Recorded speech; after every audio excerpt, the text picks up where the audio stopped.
Bonjour à tous, bienvenue sur la chaîne du Sanglier Brestois. Aujourd'hui, je vais vous parler d'un couteau emblématique de la coutellerie française, soi-disant artisanale.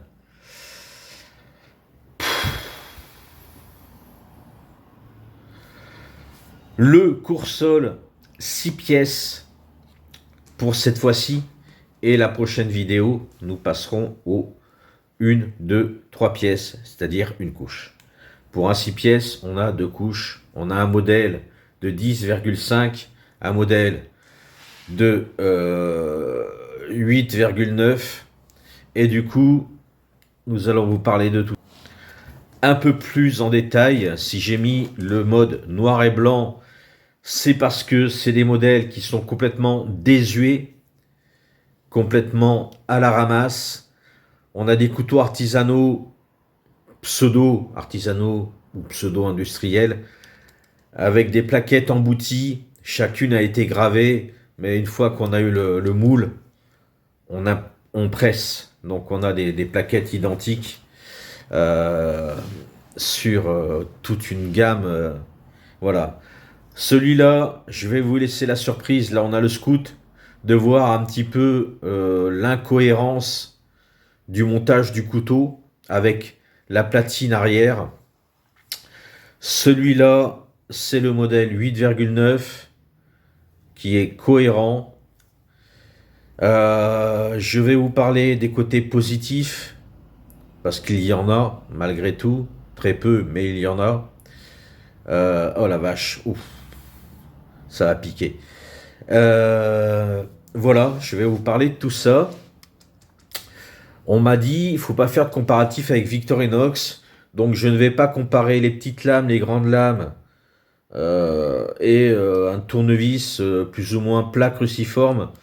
Voilà. Par contre, au niveau de l'ouvre-boîte, je vais être obligé de vous montrer quand même l'évolution qu'il y a pu y avoir, même si je n'ai pas les anciens modèles de chez Victorinox, Wenger, modèle combo pour les deux ou modèle classique.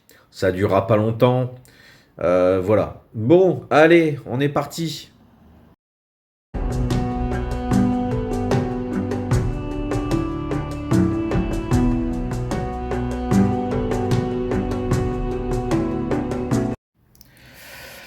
Bon, obligé de tout recommencer. Pourquoi? Parce que j'ai fait pause et que j'ai pas remis en route. Voilà, donc nous voilà avec les deux modèles 6 pièces de chez Coursol. On va essayer d'être un peu plus dans l'ordre cette fois-ci. On a un couteau dans les 78 euros, dans les 68 euros. C'est un couteau de 10,5. Ici, on est sur du 8,9 si je ne m'abuse.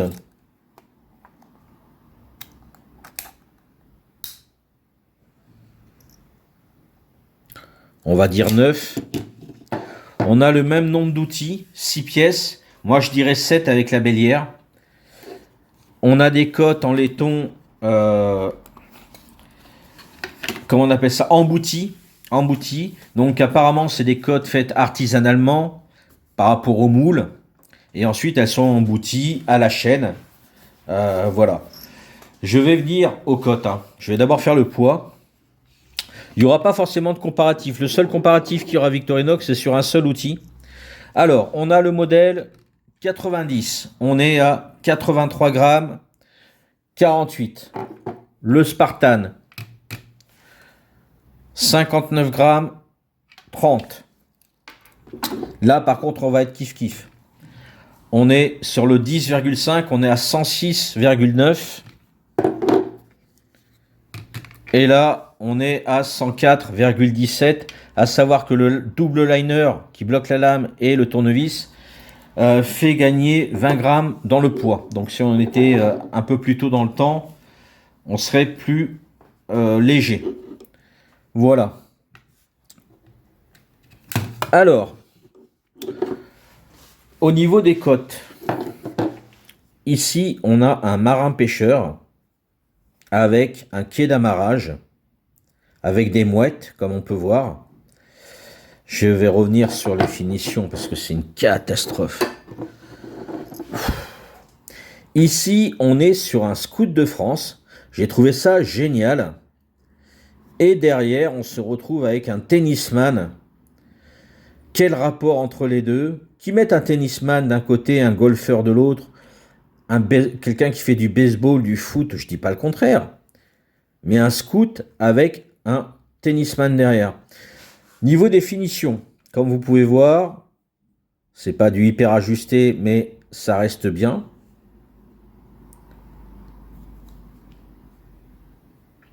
Ici, l'onglet est bien apparent. Ici, on a la petite lame, facile à sortir. La grande lame, pas de problème. Le poinçon, nickel. Le tire-bouchon, pareil. Ici, on a le petit trou, mais qui permet de choper le poinçon. Ça, c'est pour le modèle 10,5. Comme quoi, tous ne sont pas à la même qualité. On va dire 9. Hein. Alors, on va regarder. Ici, le ressort, c'est celui de la grande lame. Ça dépasse. Ah, ça coupe déjà plus. Depuis que j'ai testé d'ailleurs, j'ai déjà... Ici, on a le fameux outil qui va être à controverse. Pareil, c'est pas propre. Ici, c'est le tournevis. On arrive à le choper facilement. Et la petite lame, comme vous pouvez voir, désolé pour la lumière, c'est un peu merdique, mais bon. On peut la sortir, mais il faut un minimum d'ongles. Donc voilà. Ça, c'est la présentation. On a un couteau de même qualité, de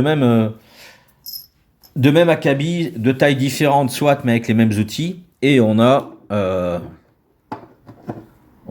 les ressorts qui dépassent. Je suis pas là pour casser du court-sol. Autant dans le premier, j'étais assez énervé, entre guillemets. Hein. Parce que si c'est comme ça que je suis énervé, ça va, ça passe. Ça passe, ça passe. On va tester, comme je l'ai fait tout à l'heure, les matériaux que j'ai choisis pour la lame et pour le poinçon. Pour le poinçon, c'est juste pour vous montrer que c'est quand même plus pratique au dos que celui que je vous ai montré à l'horizontale, en tout cas devant la caméra. Alors, est-ce que ça a perdu son tranchant déjà? J'en ai bien l'impression. Alors, on va lui mettre un petit coup de Warsharp. On va mettre un petit côté grain un peu plus épais.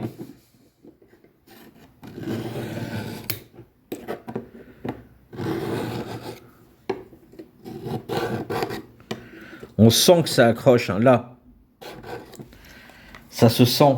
C'est comme on m'a dit, c'est forgé avec les petits, c'est aiguisé avec les petites mains. Ouais, ben je sais pas quel âge ils ont, mais je dirais plutôt que c'est aiguisé avec les petits pieds, moi.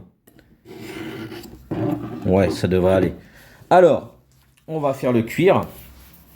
Vous allez me dire, c'est un peu vache, un peu trash, mais il s'en sort bien. Hein. Ah ben non, en fait.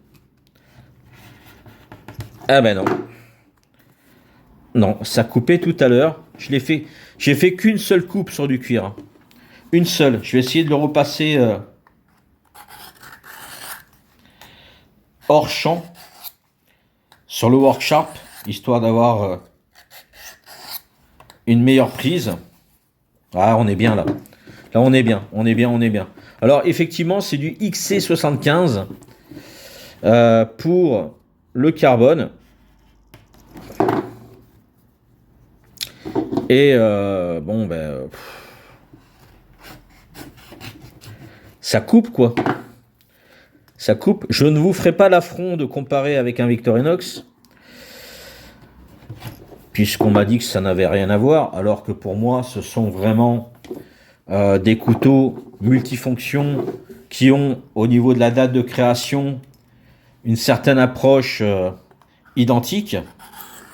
Sauf qu'il y en a un qui a été aidé pendant la guerre, malheureusement, par les Américains, qui ne se sont pas intéressés aux couteaux court-sol, tout simplement parce qu'ils avaient déjà leur couteau de poche de grand-père, tout simplement.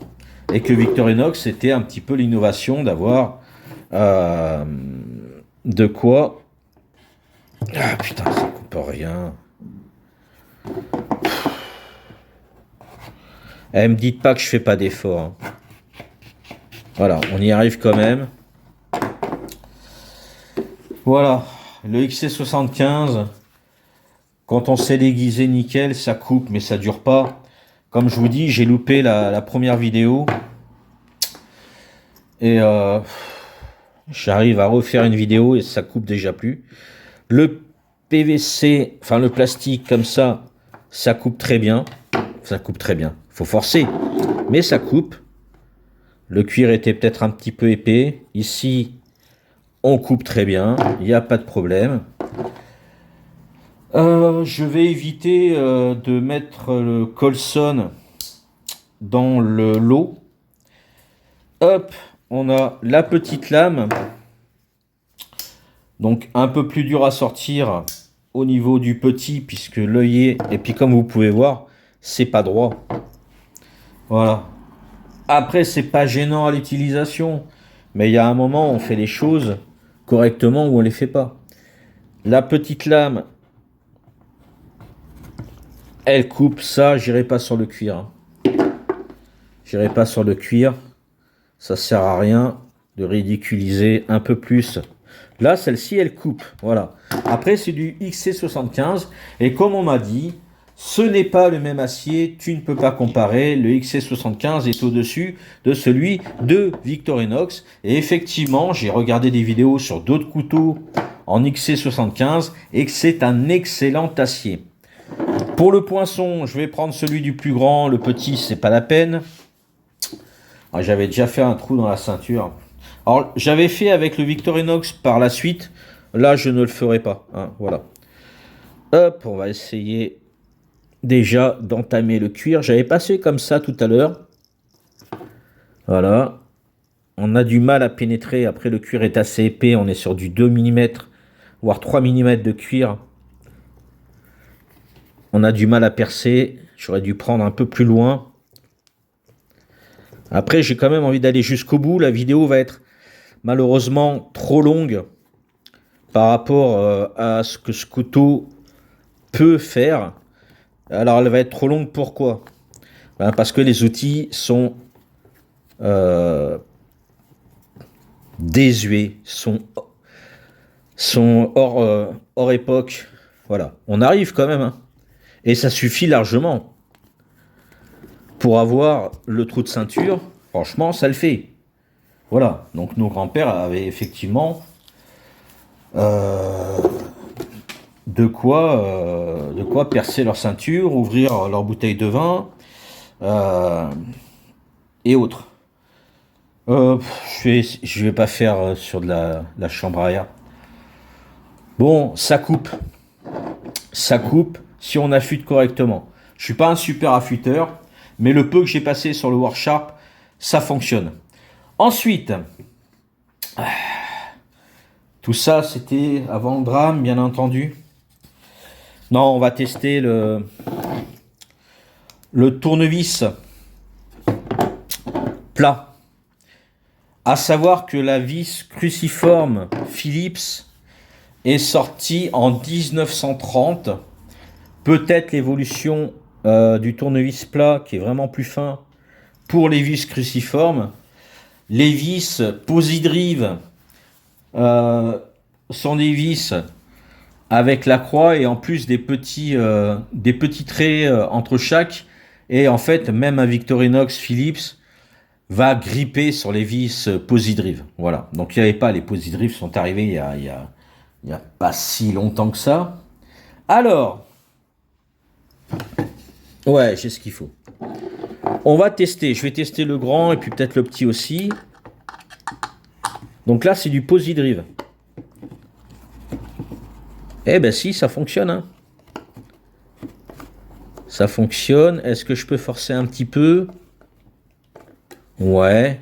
On a la même par là avec le petit. Ben en fait, ça fonctionne avec le Posidrive. Hein. Voilà, comme quoi, vous voyez, hein, ça fonctionne. Sur des vis plates, comme celle-ci. Bon, il y a le petit écrou, mais ça, c'est pas le problème. Le but est de tester la... Ouais, ça fonctionne. Ah ben, écoutez, hein, voilà. Ça fonctionne. On va essayer sur une vis Philips. La petite qui est là. Bon, c'est comme Victorinox, hein. On peut pas aller plus loin que ce que demande. Là, vous voyez, déjà, sur une petite, avec le modèle 110, on a déjà un problème avec cette taille-là. Par contre, sur une vis comme ça, cruciforme, enfin la tête cruciforme, voilà. On a quand même du bon. Voilà. L'outil fonctionne. Voilà. Et j'ai envie de vous dire, tout ça, c'était avant le drame, bien entendu. Voilà l'outil qu'on va tester, qui n'a pas été testé sur YouTube d'ailleurs. Je les ai passés au workshop pour être sûr. On va tester. Alors, c'est les seuls couteaux que j'ai.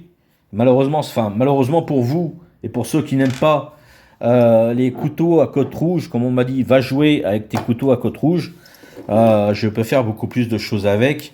La personne devrait regarder Felix Himmler, ce qu'il est capable de faire avec justement un simple couteau à côte rouge. Voilà, alors c'est pas du jeu, mais en même temps, Wenger est une boîte qui était assez vieille et qui n'a pas changé son ouvre-boîte avant, j'ai plus l'année, mais ils ont changé l'ouvre-boîte par la suite. Au départ, c'était différent. Est-ce que je mets le 111? Non, c'est pas la peine. Voilà, ici, on a le Victorinox classique. Pareil sur le 111. Ici, on a l'outil combo qu'on retrouve sur le compact, sur le Hunter, avec un ouvre-boîte, décapsuleur, dénudeur de fil, tournevis plat, tournevis cruciforme. Ici, on a le Wenger en outil combo, dénudeur de câble. Pareil, j'ai oublié peut-être de dire, dénudeur de câble, ouvre-boîte, tournevis plat. On n'a pas le cruciforme. Ici, on a le fameux... c'est pas le décapsuleur, c'est vraiment que un ouvre-boîte, vraiment redoutable. Et les coursoles, je me suis décarcassé les neurones, et j'en ai pas beaucoup, hein, voilà, comme ça évitera qu'on me le dise. En même temps, je les emmerde. Non, j'ai pas dit ça, c'est pas moi. Non, c'est pas moi. Voilà, ça va être le test de ces deux-là. J'ai fini par comprendre comment ça fonctionne grâce à Bélos qui m'expliquait comment sa femme faisait pour ouvrir les boîtes de conserve. Et quand j'ai vu la pointe de la lame, et j'ai pensé aussi à Tempus Fugit quand il était en camping et en bivouac motard avec ses potes, voilà, où il passait la nuit et qui expliquait comment il ouvrait les boîtes de conserve. J'ai compris comment ça fonctionne. C'est pas dangereux du tout, hein. Bon, je vais faire le comparatif, mais que après. Je regarde, ouais, j'ai cette boîte là. Voilà, comme ça on me dira pas, oui, voilà. Donc là, j'ai testé avec le fameux coursol. Là, c'est parce que j'avais essayé d'appuyer et là, comme vous pouvez voir, ça dépasse. Ça, c'est fait avec du Victorinox. On va tester l'outil combo. Je l'ai jamais testé, donc c'est cool. De chez Wenger. À savoir que les boîtes de Mutti ont le même petit dégagement ici en haut qu'en bas. Ce qui n'est pas le cas de toutes les boîtes de conserve qui s'emboîtent les unes sur les autres quand on les empile. Celle-ci, c'est le même que l'ouverture facile. Ce qui fait qu'on aura une meilleure prise en main. Eh bien. Bon. On arrive à percer. Je peux pas dire que je suis mal à l'aise. Ça serait mentir. Voilà. C'est pas efficace du tout. Le Wenger. Le combo. Ensuite, le fameux Wenger classique.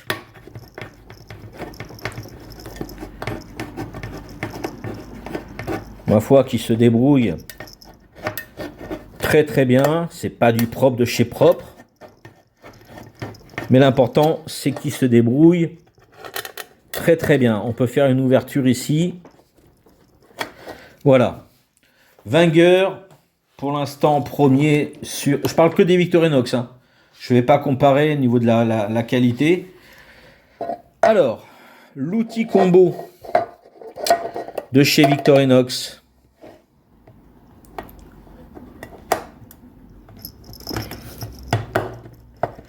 Voilà, ça bloque un peu.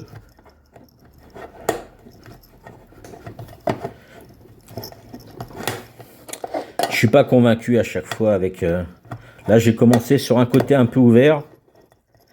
Voilà, je suis pas convaincu. Comme quoi, vous voyez, même Victorinox fait pas que du bon. Et on va tester là-dessus le Victorinox.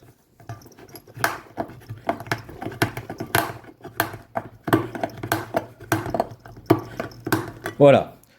Le meilleur entre l'outil ouvre-boîte, bon là il y a le tournevis au bout, entre... Ah c'est pas le bon, celui-là un jour je vais me couper les doigts comme un taré. Entre l'outil combo qui n'est pas efficace, à moins d'avoir une boîte où tu perds la petite capsule et tu te dis je vais utiliser mon couteau suisse, et là ça va tout seul. Là, voilà. En deuxième, pardon, le Wenger. En troisième, le multifonction de chez Victorinox que je vous ai présenté. Celui-là, c'est le troisième. Le quatrième, c'est le Wenger multifonction. Maintenant, on va pas comparer les uns et les autres. Je vous ai montré ce qu'on trouvait sur le marché. Par rapport au Wenger avec le grip, c'est celui qui a la petite lame la plus affûtée, mais on trouve beaucoup de couteaux sur les Laserman, on trouve beaucoup d'ouvre-boîtes comme ça, sur d'autres multifonctions également, mais ici on a un tranchant assez redoutable, voilà. Après, le ressort ne suit pas, malheureusement, avec un ouvre-boîte bloquable, il serait redoutable. Donc ça, c'est Victorinox. Bon, je vais essayer de ne pas me blesser. Je vais prendre le grand déjà. Je mets mes doigts comme ça et j'avance doucement et là je perce.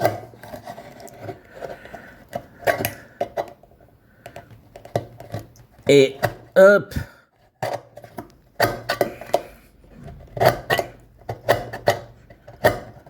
En tout cas, il est plus efficace que les combos de chez Victorinox. Mais bon, on se flingue les doigts, mais ça fonctionne. Par contre, il faut vraiment y aller quand on le prend. Faut pas faire comme ça. Il faut vraiment tenir ici avec l'ergot. Et là,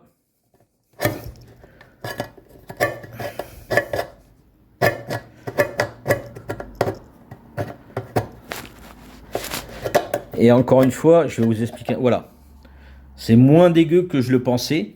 Et il arrive quand même en troisième position hein, sur les 5. Donc voilà comment il est foutu. Donc là, c'est un outil qui est censé être tranchant. Alors pas trop, c'est du carbone. Hein. Ici, on a le petit ergot. Il a une bonne pique quand même. Pour pouvoir l'ouvrir. On a 2 tailles différentes. Ça, c'est pour le décapsuleur. Ça ne sert à rien dans l'ouvre-boîte. Ne l'oubliez pas. C'est ça qui compte. Il faut percer et avancer comme si vous ouvriez votre conserve avec un couteau. Voilà. Donc, je ne mettrai pas de photo Victorinox comparatif. Le but était de vous montrer les ouvre-boîtes que l'on trouve sur le commerce en modèle... Victorinox, Wenger n'existe plus, donc on n'a plus. Mais voilà, je voulais vous montrer. Et au bout du compte, on s'est pas trop mal débrouillé. C'est dangereux. Ça met du temps à ouvrir. Je préfère mon Victorinox classique avec l'ouvre-boîte comme ça. Sur le design, oui, c'est sympa. Mais est-ce fonctionnel à 100%? Non. Avec un Victorinox, oui. Même le crochet. peut servir pour remettre le rail d'un vélo, tirer un ressort d'un trampoline, et j'en passe. Voilà. C'est vintage, même plus que vintage.